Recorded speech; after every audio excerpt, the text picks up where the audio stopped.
Graça e paz, igreja. Bom dia a todos.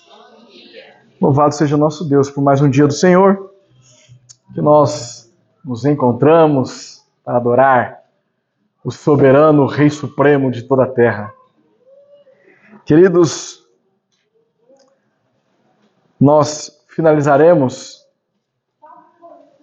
o capítulo 17 de João. E hoje o título deste sermão, a intercessão de Cristo pela igreja. Nós trataremos a respeito do reflexo da unidade ontológica da Trindade na igreja. Então, uma vez que servimos a um Deus trino, que é uno, um em essência, a igreja também permanece como um só corpo. Ok?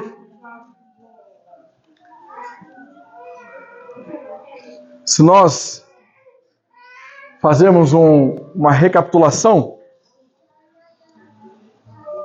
quando nós iniciamos o capítulo 17, nós percebemos que aqui ocorre uma oração sacerdotal de Jesus Cristo.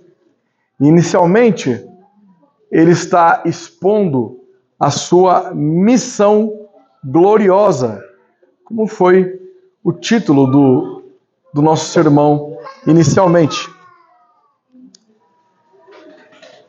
Na semana retrasada, quando eu substituí o pastor Leonardo no culto vespertino, eu pensei que foi por acaso, mas foi uma providência divina de eu tratar sobre a unidade da igreja. Então, se eu pudesse até trazer um título diferente aqui, seria a unidade da igreja, a parte 2. Depois nós refletimos também sobre a intercessão de Cristo para que seu povo seja santificado. Foi o que nós aprendemos na semana passada. E agora nós vamos ver a intercessão de Cristo pela sua igreja. Nós somos o corpo de Cristo. De maneira que o que constitui um corpo é o propósito da sua existência. E o propósito da existência do corpo de Cristo é glorificar a Deus. Ok? Então, nós refletimos a unidade ontológica da Trindade na igreja pela vocação eficaz. Vamos considerar o versículo 20 de João 17. Nós também refletimos essa unidade ontológica pela catolicidade, dos versículos 21 a 23. E por fim, nós refletimos a unidade ontológica pela aliança, versículos 24 a 26. Palavra-chave para as nossas crianças nessa manhã é ortodoxia. Ok? E nós afirmamos teologicamente. Refletimos a unidade ontológica por meio da palavra. E assim perseveramos na ortodoxia, confirmando a eleição desde toda a eternidade. Vamos ao texto, João 17, dos versículos 20 ao 26.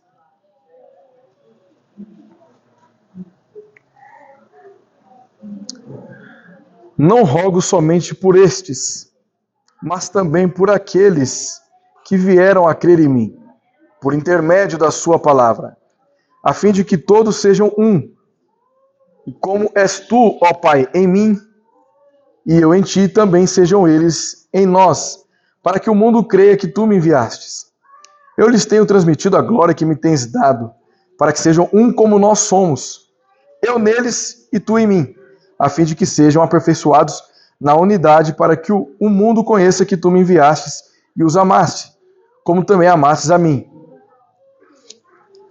Pai, a minha vontade é que onde eu estou estejam também comigo os que me deste, para que vejam a minha glória que me conferiste, porque me amastes antes da fundação do mundo.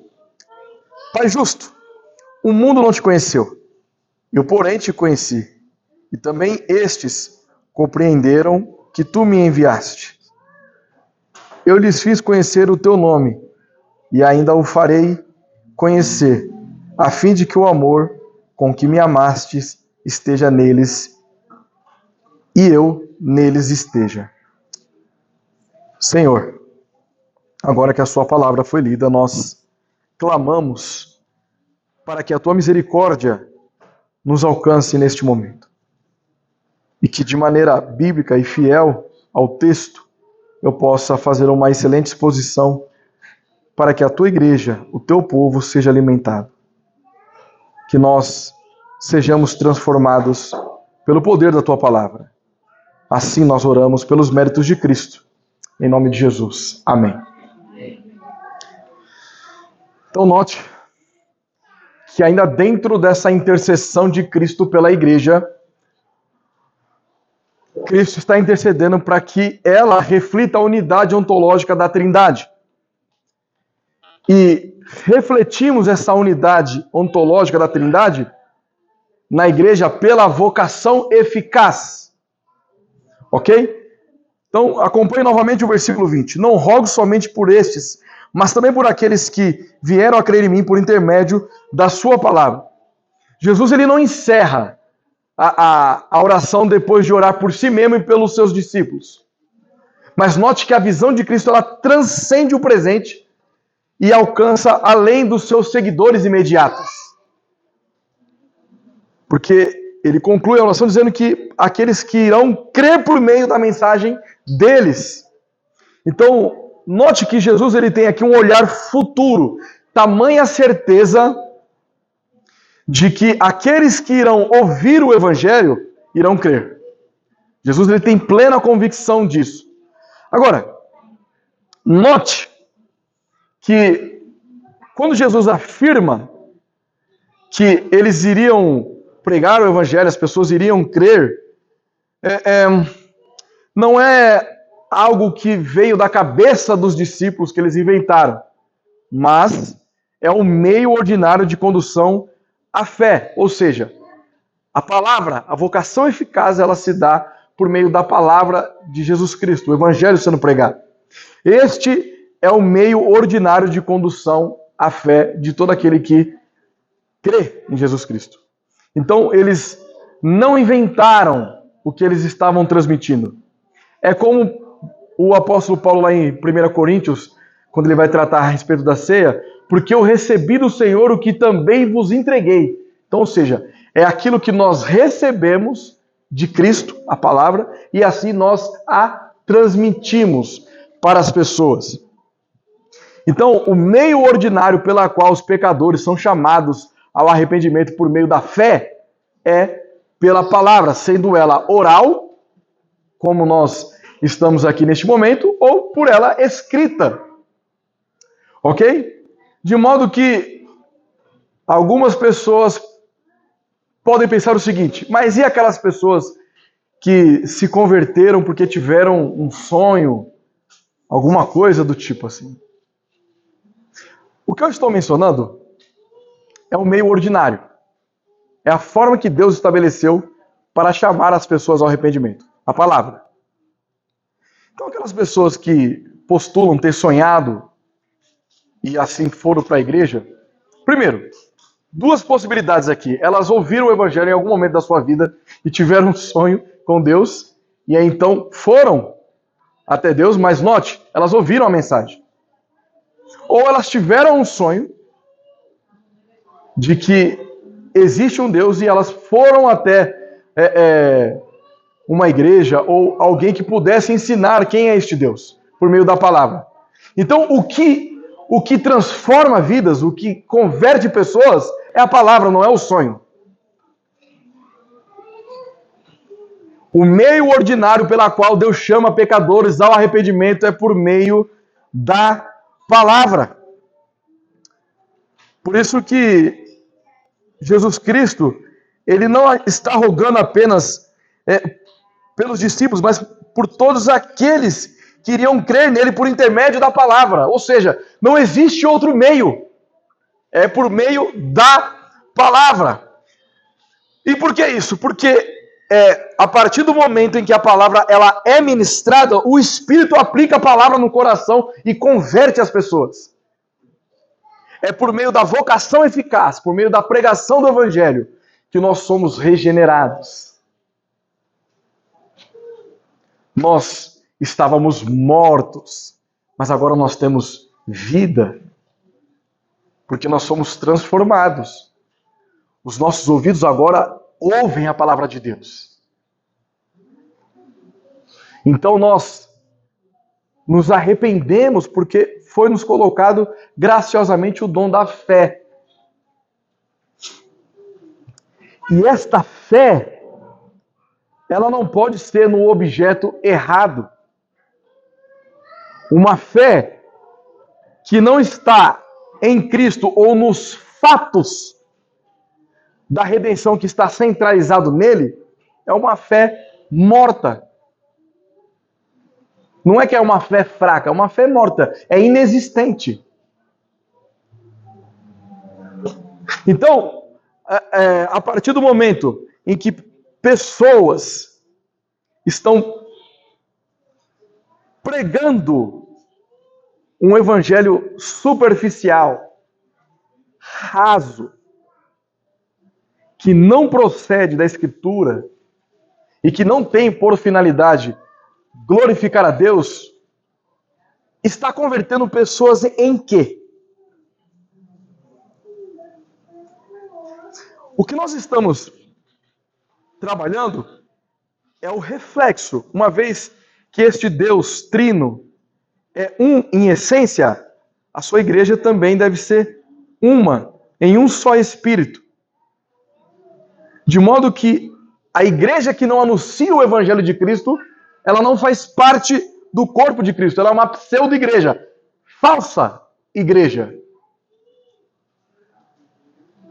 Porque se não há o Evangelho, se não há a mensagem, a oferta do Evangelho, não há conversão, não há regeneração, não há transformação, não há arrependimento, não há fé, não há santificação e não há esperança.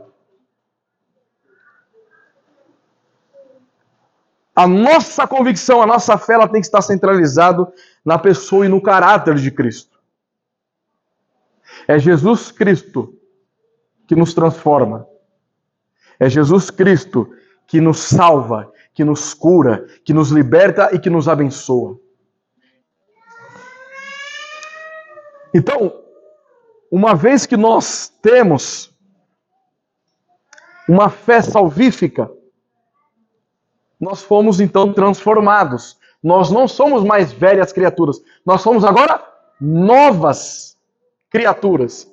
E porque nós somos novas criaturas, a nossa conduta, a nossa vida também é diferente. Mas note, nós não estamos aqui mudando a nossa cosmovisão para que nós sejamos pessoas aceitáveis a Deus. É porque Deus nos aceitou e mudou quem nós somos, que nós agimos de maneira diferente. Viver uma vida diferente é consequência de alguém que foi transformado. Essas pessoas que são transformadas, elas foram salvas. E uma vez que elas são salvas de quem o escravizava. E quem é que nos escravizava? O pecado. Então, uma vez que eu sou salvo, eu não vivo numa prática pecaminosa. Guardamos os olhos. Guardamos nossos ouvidos. O nosso falar. Porque nós fomos salvos. Aquilo que estava contaminando nós recebemos o antídoto. O pecado é o que estava nos corrompendo. Nós ainda sofremos por influência do pecado, porque nós ainda não somos glorificados. Mas agora o pecado, ele recebeu o antídoto. Jesus Cristo nos transformou. Então o pecado não mais tem a possibilidade de nos escravizar. Porque fomos libertos em Cristo Jesus. Por isso que nós nos entristecemos, ou pelo menos deveríamos nos entristecer quando cometemos pecado. Porque uma vez que nós não nos entristecemos, significa que talvez nós não fomos ainda libertos, não fomos salvos. E essas pessoas, nas condições pela qual a morte de Cristo alcançou elas são abençoadas. Elas vivem agora para a glória de Cristo. Porque ser abençoado não está ligado a algo que você tem. Então, porque eu tenho uma condição financeira melhor, eu sou abençoado. Não é verdade? Ser abençoado é estar aos pés de Cristo. Porque quando nós estamos aos pés de Cristo, nós estamos plenamente satisfeitos. Porque ainda que as dificuldades venham, o nosso olhar de esperança não está naquilo que nós podemos fazer, mas naquilo que Cristo já fez por nós. E nós sabemos, então, que nós podemos contar com o corpo de Cristo para que nos auxilie em oração, nos sustentando em amor, em misericórdia, em graça. Por isso que nós refletimos essa unidade da essência de Deus, trino, quando nós vivemos na prática do Evangelho, porque nós ouvimos a palavra. Nós somos transformados. Fomos curados, fomos salvos, fomos libertos. Somos abençoados. Amém? Segundo ponto.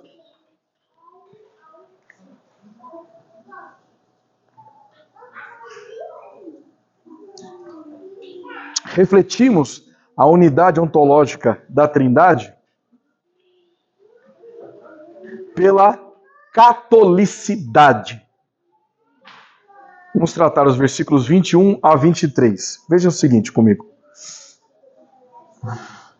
A fim de que todos sejam um. E como és tu, ó Pai, em mim e eu em ti, também sejam eles em nós, para que o mundo creia que tu me enviastes.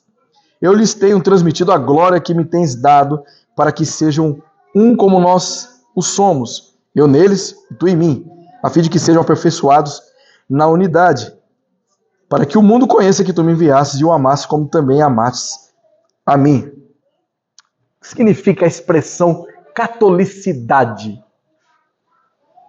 Deixa eu já trazer a definição. Catolicidade é uma das características da Igreja de Cristo, juntamente com sua unidade, santidade e apostolicidade. No período patrístico, a catolicidade indicava o fato de ser a Igreja uma sociedade universal, confessando uma só fé, com um só batismo, envolvida na missão de Deus neste mundo por estar unida a Cristo. Então, essa expressão catolicidade vem do termo católico, que significa universal. No período da patrística, havia intensas perseguições aos cristãos. Alguns cristãos, quando eles queriam testificar se a pessoa que eles estavam conversando era um cristão também, eles utilizavam uma parte de um peixe na metade. Então, se a outra pessoa tivesse o peixe, eles iam lá e conectavam. Porque a tradução do nome peixe significava Jesus Cristo salva. Certo? Então, eles estavam mostrando ali que eles comungavam da mesma fé. O que significa dizer que cristãos de qualquer lugar do mundo tinham a mesma convicção e certeza de quem era Jesus Cristo. Isso significa catolicidade. É você saber que você está aqui hoje, na Igreja Batista Herança Reformada do Tatuapé. Mas, se você for lá para os Estados Unidos, você pode encontrar uma igreja bíblica também, que ainda que tenha uma ou outra divergência conosco, mas na espinha dorsal do que é o cristianismo, nós damos as mãos. Por isso é que nós prezamos pela unidade da igreja. Existem diversas denominações.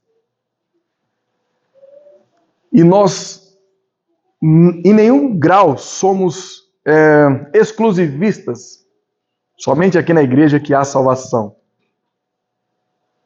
Mas existe uma linha tênue pela qual nós subscrevemos documentos confessionais que atestam que somos irmãos de outras denominações também. Nós trataremos um pouquinho sobre isso. Então, essa unidade vai promover o que é a santidade. Porque uma vez que eu busco crescer em graça e em conhecimento no corpo de Cristo, eu irei fortalecer o meu irmão. E o irmão que está crescendo em graça e conhecimento fortalece outro irmão que fortalece e eu que vai fortalecendo, e todos nós vamos sendo fortalecidos. E essa ideia de apostolicidade significa perseverar nas doutrinas dos apóstolos. Ok? Jesus, ele sempre demonstrou interesse pela unidade da igreja. Se nós olharmos em João 10, versículo 16, nós vamos lembrarmos da exposição que fizemos sobre um só rebanho e um só pastor. Os irmãos vão lembrar. Ou seja, já era a ideia de Cristo de que nós fôssemos um único rebanho. Que nós confessássemos um único Deus. Um só pastor. Agora, vejam comigo em Ezequiel, capítulo... Tá vendo aí, Danilo? Hoje já não foi Isaías. Ó.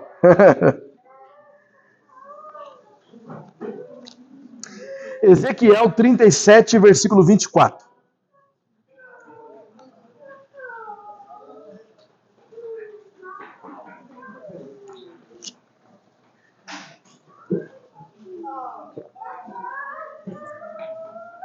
Mas ainda vai ter Isaías. O meu servo Davi reinará sobre eles. Todos eles terão um só pastor. Andarão nos meus juízos, guardarão os meus estatutos e os observarão. Quando Ezequiel escreve isso, ele escreve ali no contexto da Babilônia. Então o reino já havia dividido. Como é que ele está falando aqui de Davi, se Davi já tinha até ido para a glória? Vamos olhar Mateus 1, versículo 1.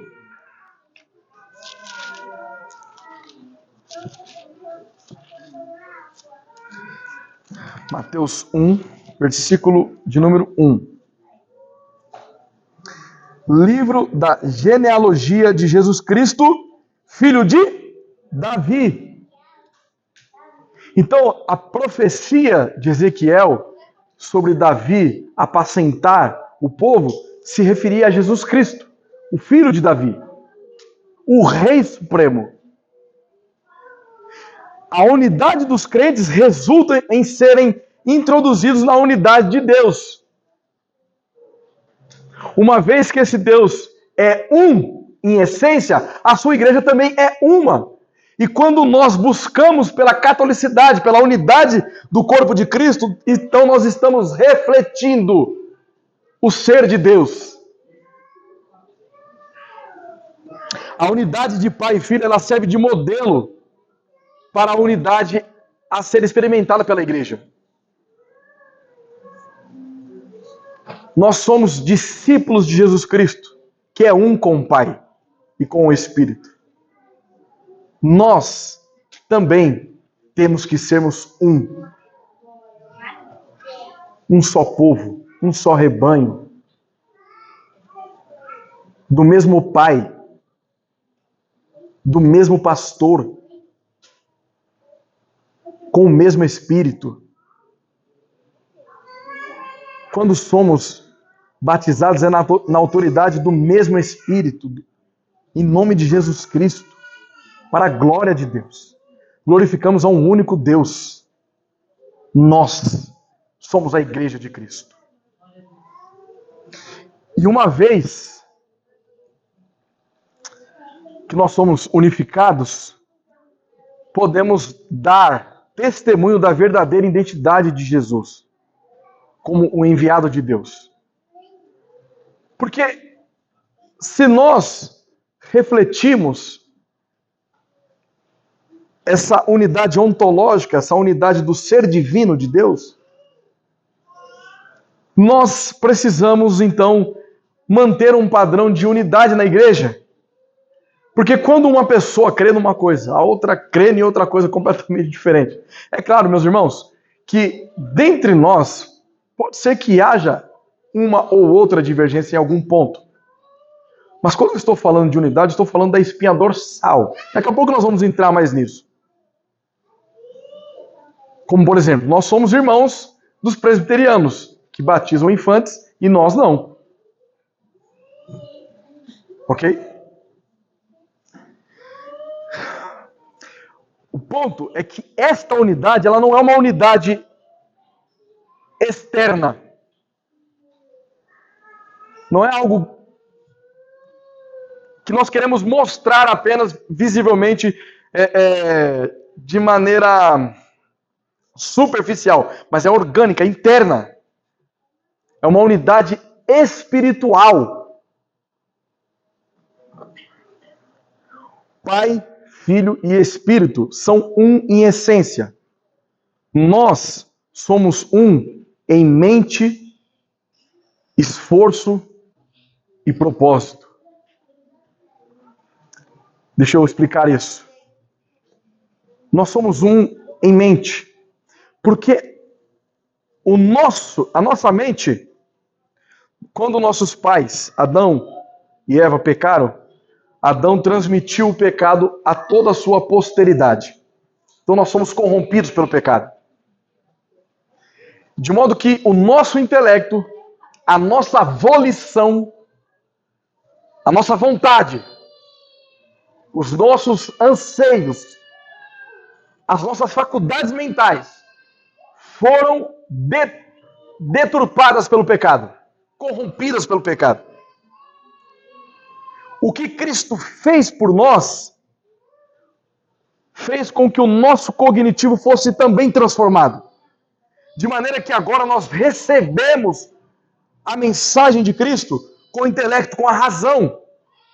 Nós não estamos mais dominados pelo pecado. Nós agora fomos libertos das amarras do pecado e nós temos agora a capacidade cognitiva de olhar para a Escritura, clamar ao Senhor nosso Deus. Ele intercede por nós e nós conseguimos compreender o Evangelho.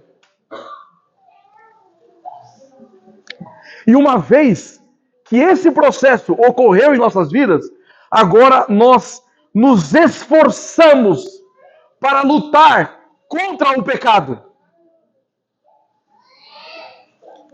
E vejam, uma vez que a minha mente está cativa ao Evangelho, eu agora sou inimigo daquilo que é contrário ao Evangelho. Se a minha mente ela está liberta da escravidão do pecado, as minhas ações serão ações que vão contra o pecado. Ok? De modo que eu luto e me esforço contra o pecado quando eu deixo de cometer o pecado para fazer aquilo que é santo. Então eu deixo de mentir e passo a falar a verdade. Uma vez que eu disse sim para minha esposa, eu disse não para todas as outras mulheres.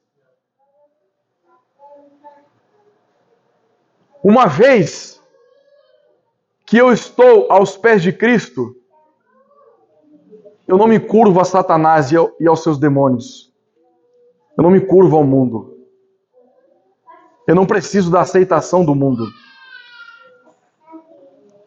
E uma vez que o Evangelho ele domina a minha vida, uma vez agora eu sou governado por Cristo, eu me esforço, eu luto pela unidade da igreja. Como? Amando os meus irmãos. E como que eu amo meus irmãos? Sabendo conviver com pessoas que ainda não foram glorificadas. Essa é a razão pela qual elas pecam. E quando elas pecarem, eu não vou condenar essas pessoas. Pelo contrário, nós vamos sustentar em amor e graça. Nós vamos perdoar. Nós vamos lutar para que essas pessoas vençam o pecado. Querido, se o meu irmão ele está com os olhares contaminados pelo pecado, prostituição ou qualquer outra coisa,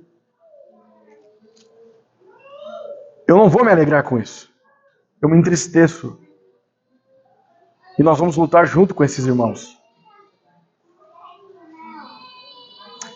Se o que a irmã está ouvindo, o irmão, irmã, tá?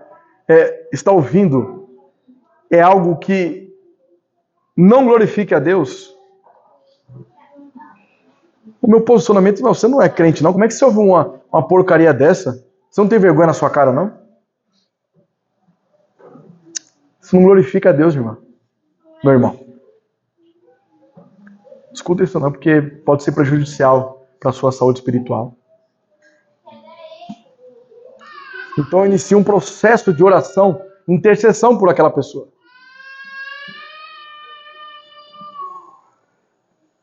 Um processo de discipulado com aquela pessoa. Porque até que prove o contrário, ela é alguém pela qual Cristo derramou seu sangue precioso. E quem somos nós para tocar naqueles pela qual Cristo morreu? E por que nós fazemos isso? Por causa do propósito. Qual é o propósito nosso? Glorificar a Cristo. Este é o propósito da igreja. Note, a igreja, ela não é inclusiva de aceitar todas as pessoas com os seus pecados. Mas ela está com as portas abertas para receber as pessoas que estão dispostas a ouvir a mensagem do Evangelho e se arrependerem dos seus pecados. Nós somos os mensageiros da cruz. Nós somos agentes de transformação. Somos o meio pela qual o Evangelho é anunciado. Então a unidade de Cristo ao Pai, ela não é totalmente idêntica à unidade da igreja. Certo? Mas existe semelhança no processo. Que tipo de semelhança é essa? Por exemplo, nós aprendemos isso na EBD, na classe de novos membros, sobre os atributos comunicáveis e os atributos incomunicáveis. Então, dentro da unidade ontológica do ser divino, tem atributos incomunicáveis, ou seja, que Deus não comunicou à sua igreja. Por isso que nós não somos totalmente idênticos, né? Mas aqueles atributos que ele comunicou à igreja, esses atributos a igreja deve refletir. Então, uma vez que Deus ama, a igreja ama. Uma vez que Deus perdoa, a igreja perdoa. Uma vez que Deus é misericordioso, a igreja também é misericordiosa. E todas as vezes que a igreja ela está manifestando esses atributos comunicáveis, ela está refletindo essa unidade ontológica. Que processo maravilhoso. Como é bom, como é maravilhoso nós estarmos aos pés de Cristo. Deus é glorificado no meio do seu povo. Entretanto, todavia, porém, como diz o nosso profeta e amigo Isaías, lá em 44:23, ele não compartilha sua glória com ninguém. Mas quando Cristo está na igreja, essa é a glória dos membros. A mais alta glória que nós podemos ter é a presença de Cristo em nosso meio. Glória a Deus.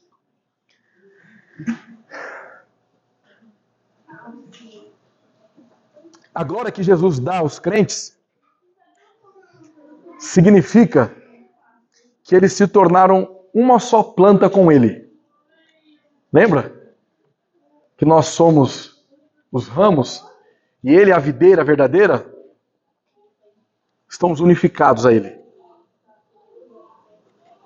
Por isso que os puritanos, eles afirmavam que não existe essa ideia de isso aqui é santo e isso aqui não é santo. Tudo na nossa vida é santificado.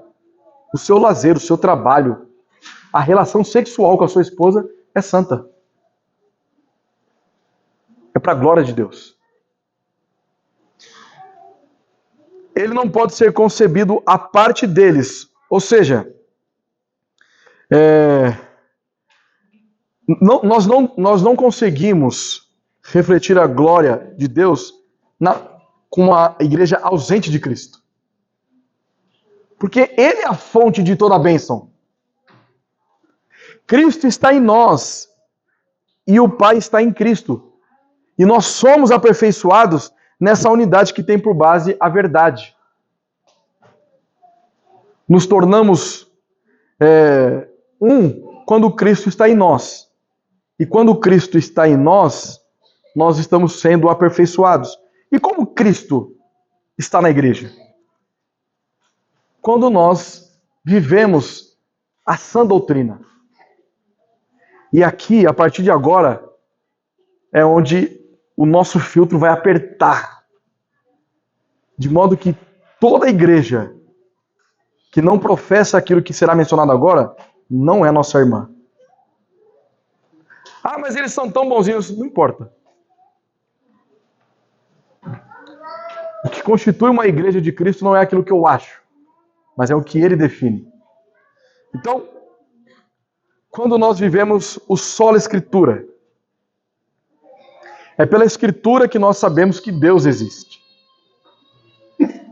Tudo bem que existe a revelação geral e por meio das coisas criadas nós conseguimos saber que existe um arquiteto do universo. Mas somente na revelação especial, na Escritura, que nós sabemos quem este Deus é. Foi a forma pela qual Ele teve a disposição de se revelar a nós. É pela Escritura que nós sabemos quem Deus é e logo sabemos quem nós somos. Uma vez que Deus é santo, nós somos pecadores. E então nós contemplamos quem de fato o ser humano é. Ele está corrompido pelo seu pecado. É a depravação total.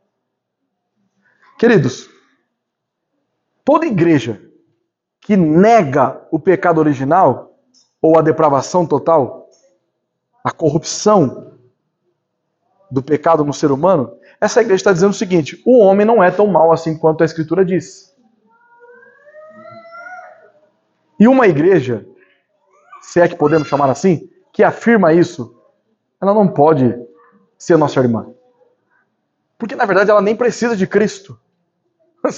Se eles não estão corrompidos pelo pecado, então o que está impedindo eles de ir até Deus, não é verdade? Então eles não precisam de Cristo. Se eles não precisam de Cristo, eles não são nossos irmãos. Então, como nós entendemos pela Escritura que nós fomos corrompidos pelo pecado, isso nos leva ao entendimento de que necessitamos então de um Redentor. Quem nega a depravação total não enxerga a necessidade de um redentor. Mas quem compreende a depravação total enxerga a necessidade de um redentor. E este redentor é aquele que, de forma definida, ou eficaz, ou perfeita, expiou, tirou o pecado de todos aqueles que professam a fé nele. De modo, então, que nós estamos aqui fazendo uma conexão de 5 solas e a tulipe. Porque pela Escritura eu sei que Deus existe. Pela Escritura eu sei quem Deus é. Pela Escritura eu compreendo quem eu sou. Pela Escritura eu entendo a minha dependência de um Redentor. E pela Escritura eu sei que é somente Cristo. Cristo é quem era o único capaz de, na cruz, expiar o pecado da humanidade. Ainda que nós quiséssemos, por amor às nossas esposas, aos nossos filhos, às nossas noivas, ou quem lá for, quem quer que seja, nós quiséssemos morrer no lugar desta pessoa para que ela pudesse ser salva. Um ato de amor, né? Um ato de honra. Vou morrer por você. Os dois iriam para o inferno. Somente Cristo é capaz de nos salvar. Ele deve receber toda a honra e toda a glória. E uma vez que somente Cristo é capaz de expiar o pecado da humanidade, ele também não expiou o pecado de todas e quaisquer pessoas. Mas isso ocorre por intermédio de algo que foi desde toda a eternidade, que é chamado de eleição incondicional. Por razões que nós desconhecemos,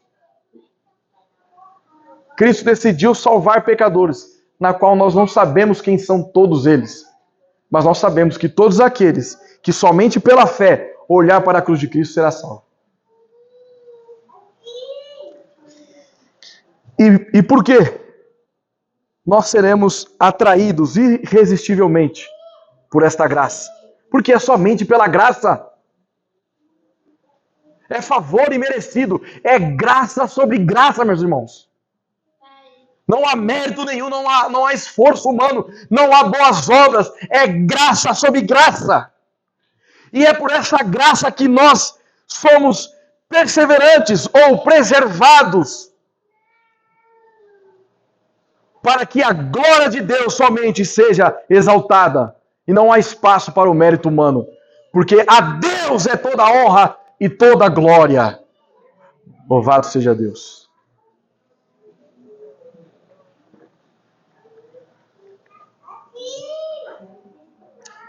Então, até aqui, nós estamos tratando sobre essa intercessão de Cristo pela igreja, para que ela venha a refletir a unidade ontológica da Trindade. E nós refletimos essa unidade ontológica pela vocação eficaz quando nós ouvimos o Evangelho. É o Evangelho que nos liberta, que nos transforma, que nos salva, que nos cura e que nos abençoa.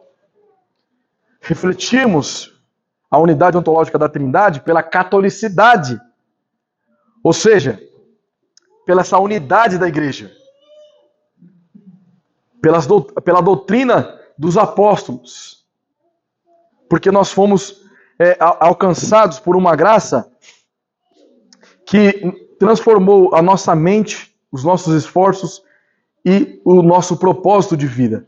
Então, nós fomos libertados do pecado, nós lutamos contra o pecado com o propósito de glorificar a Deus. A unidade da igreja está inserida no contexto dessas verdades preciosas em que nós acabamos de expor aqui. Com isso, nós estamos dizendo que toda a igreja que negue essas verdades centrais do Evangelho, elas não podem ser chamadas irmãs. Agora, note uma coisa, meus irmãos. 2 pontos aqui. Aliás, 3. Vamos lá. Primeiro ponto. Essas verdades, elas servem para transformar nossas vidas. Nós não somos hipercalvinistas. Ou seja, eu não vou, já que existe uma expiação definida, já que existe uma eleição, já que eu sou atraído irresistivelmente, e todos aqueles que foram atraídos vão perseverar até o fim, então eu não vou orar, então eu não vou para a igreja, então eu não vou evangelizar. Isso é heresia. O contrário também é verdade. Eu não posso afirmar que uma pessoa precisa cognitivamente ter a compreensão exata dessas doutrinas que eu estou mencionando. Entretanto, ninguém é salvo pela ignorância. Eu não sabia, então sou salvo. Não existe isso também. O ponto é que as pessoas não neguem a cruz de Cristo. Que elas não negociem a verdade. O ponto é que elas entendem que elas dependem de Cristo. Que é somente Cristo que vai salvá-las. Que não é por aquilo que elas fazem. Você vai encontrar pessoas com essas convicções estando em igrejas que nós não consideramos igrejas saudáveis, mas que estão lá, reconhecendo que somente Cristo salva, reconhecendo que não é pelos esforços delas, reconhecendo que é somente pela graça, reconhecendo este Deus trino, mas estão ainda como neófitos na fé, fracos, precisando de um amadurecimento. E às vezes isso é até a igreja toda. Ok? Mas uma vez que essas verdades foram então explicadas, demonstradas, e ainda assim haja uma negação e até mesmo uma defesa contrária a essas verdades, então nós estamos diante de pessoas que não são irmãs. E nós precisamos olhar para as pessoas sempre com o pensamento de que elas precisam ser evangelizadas. Mas ela já vai para a igreja. Bom, das duas umas. Ou ela vai gostar de ouvir do evangelho, porque ela já é um crente, ou ela não conhece o evangelho e vai se arrepender. O outro caminho é ela negar por completo e demonstrar que ela não é ovelha. Ela é bode.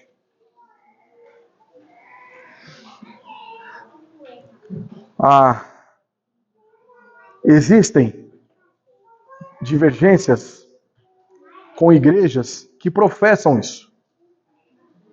Como eu mencionei aqui, nós temos como irmãos em Cristo, por exemplo, os presbiterianos. Batizam crianças, nós não batizamos. Temos algumas divergências congregacionais. Maiores divergências com dispensacionalistas. Mas que ainda assim eles subscrevem essas verdades. E é isso que faz com que uma igreja esteja em unidade. Outras coisas são mudadas ao longo do processo. Nós vamos amadurecendo na fé. Todos nós que estamos aqui nem sempre tínhamos a compreensão que temos hoje. Mas fomos tendo estágios que foi nos levando à cosmovisão que temos hoje. E não é que chegou aqui e parou. Nós ainda estamos em processo de transformação. Todos os dias nós estamos aprendendo alguma coisa. O próprio teólogo João Calvino dizia que ninguém sabe tudo que não possa aprender um pouco mais. Então, se Calvino dizia isso, imagina nós. Nós refletimos a unidade ontológica da Trindade na igreja por meio da aliança. Versículos 24 a 26.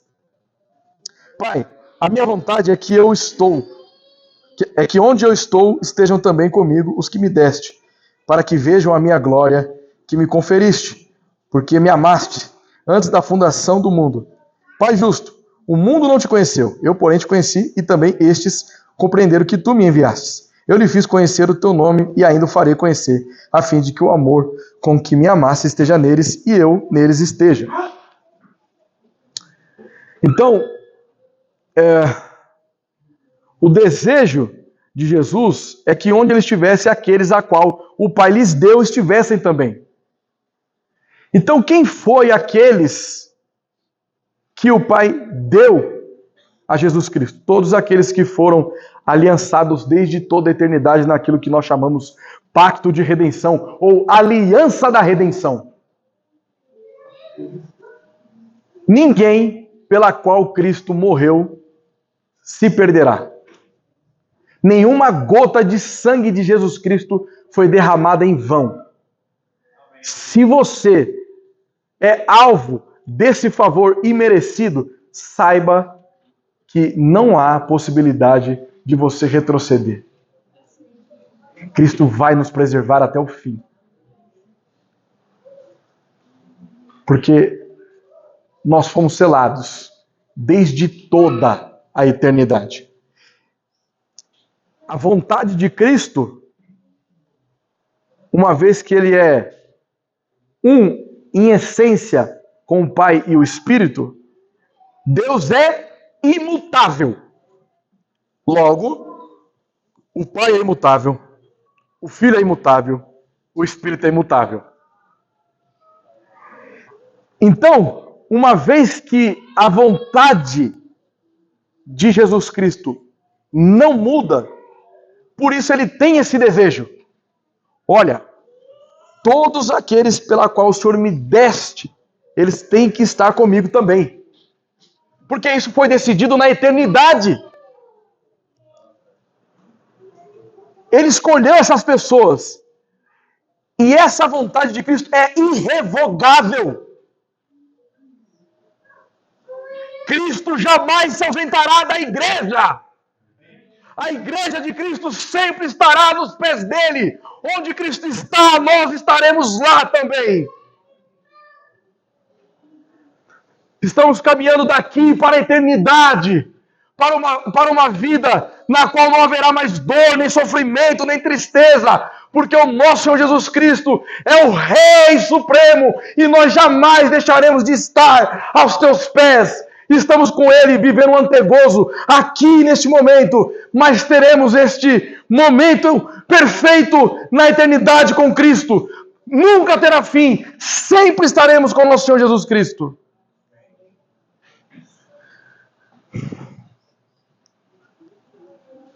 A glória a respeito da qual Jesus fala é a sua própria.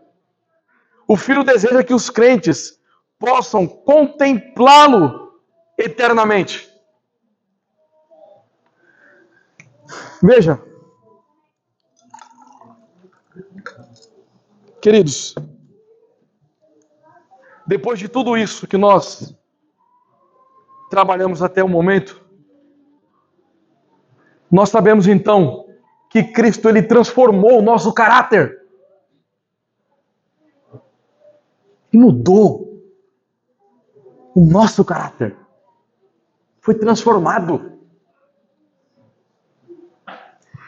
Por isso, que independente da situação que nós nos encontramos, seja na dor, seja no sofrimento, seja na tristeza, na alegria, na abundância, na pobreza, nós temos uma alegria indizível, um amor sem fim, uma paz perfeita. E esse dia na qual nós estamos celebrando a sua ressurreição, a Páscoa do Senhor, que é todo domingo, esse é o dia do Senhor. Prestem atenção. Na antiga aliança, o sábado era uma sombra da realidade do Shabat cristão. O domingo, o dia do Senhor. Mas o domingo, o dia do Senhor, também é uma sombra de uma realidade futura na eternidade, onde eternamente será o dia do Senhor. De modo que estarmos louvando o nosso Deus neste dia não é um fardo, não é um peso. Nós somos transformados, nós temos alegria plena em Jesus Cristo. Nos deleitamos neste amor profundo. Todos os dias somos lembrados. Por que o Evangelho ele deve ser pregado constantemente? Muitas coisas, talvez você pense assim, olha, mas isso aqui eu já sabia. Mas é um amor que não tem fim. E a maior representação do amor é o Evangelho de Cristo. É o derramar do sangue na cruz. Não tem amor maior do que isso. Eu poderia passar o ano inteiro falando de variações do amor, mas se eu não falasse do Evangelho da cruz, vocês não saberiam o que era o amor. E por isso nós temos uma paz perfeita. Mas é que você não sabe como é que está lá em casa, senão você não ia falar que eu tenho uma paz perfeita. Mas nós éramos inimigos de Deus. Você estava cheio de problema, e você ainda era inimigo de Deus. Olha como é que estava a sua situação. Agora você tem problema, mas você não é mais inimigo de Deus. Você foi reconciliado, meu irmão. Você está em paz com Deus.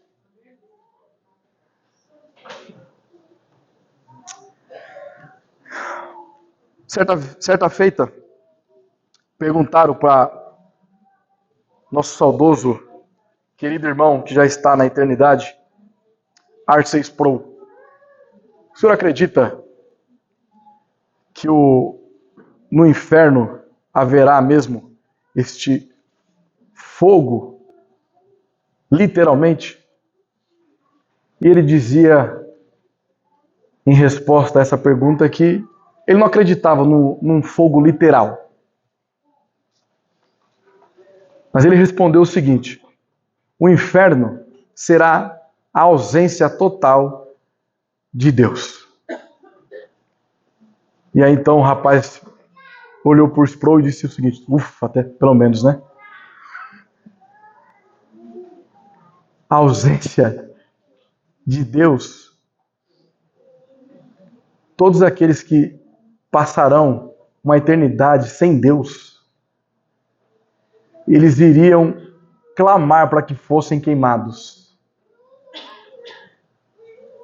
Não queira estar sob a ira de Deus. É a ausência de Deus no sentido das suas benevolências. Mas no inferno estará toda a ira de Deus. Mas a igreja de Cristo não será alvo dessa ira, porque ela foi transformada. E onde o nosso Senhor Jesus Cristo estiver, é lá que nós estaremos. E veja, quando ele diz Pai justo no versículo 25,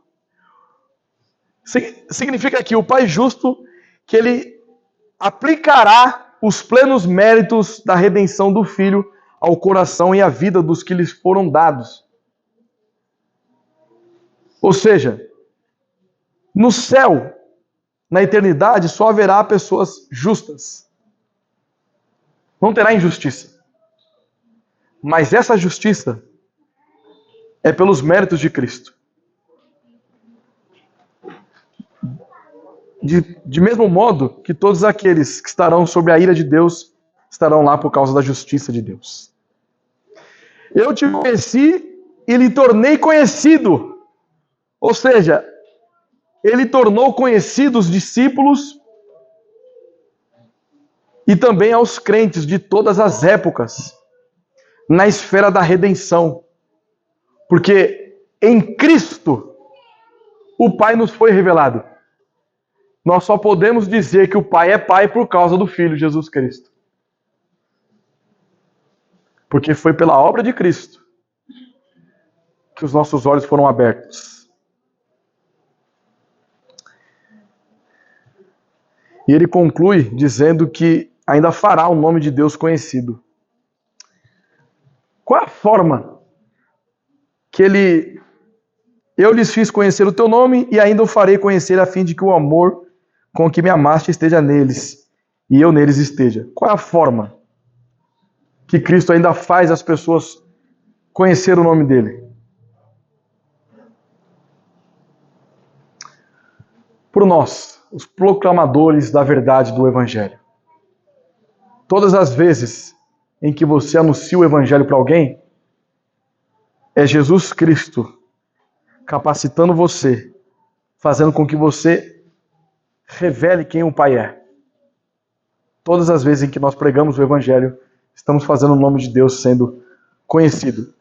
De modo que Charles Spurgeon, campeão batista, dizia o seguinte: todo cristão é um evangelista ou um impostor.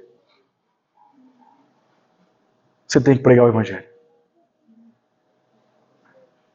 Eu não sei pregar, você não sabe falar? Se você chegar para uma pessoa e dizer o seguinte: olha, você está em pecado, você precisa de um Redentor, esse Redentor é Jesus Cristo, e é Ele que te salva. Você já pregou o Evangelho para essa pessoa? Utilize suas redes sociais para anunciar o Evangelho. Fale de Cristo. No seu Instagram, no seu WhatsApp, no seu Facebook. Fale de Cristo para o seu vizinho, para o seu filho, para a sua mãe, para o seu pai, para o seu colega de trabalho, na faculdade. Fale de Cristo. Não tenha vergonha de falar daquele que te libertou da vergonha, Jesus Cristo. Aplicações finais. Somos uma igreja, um só povo e um só rebanho de um só Deus. Isso ocorre porque nós fomos selados desde a eternidade. Na eternidade, nós fomos escolhidos por Deus.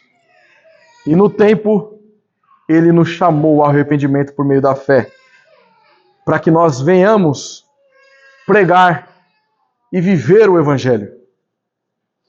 Viver o Evangelho é você estar sob as verdades centrais da palavra de Deus. Não simplesmente como uma capacidade intelectual. É muito bom que você conheça o Evangelho, mas é melhor ainda quando você aplica na sua própria vida. Nós vamos transformar este mundo pregando o Evangelho, mas esse mundo não será transformado se você mesmo não abraçar essas verdades. A primeira pessoa que você deve mudar é a si mesmo. Se arrependendo dos seus pecados, crendo e confessando que Jesus é o Salvador. Fazendo isso, nós glorificamos a Deus e reafirmamos que refletimos a unidade ontológica por meio da palavra e assim perseveramos na ortodoxia, confirmando a eleição desde toda a eternidade. Amém e amém.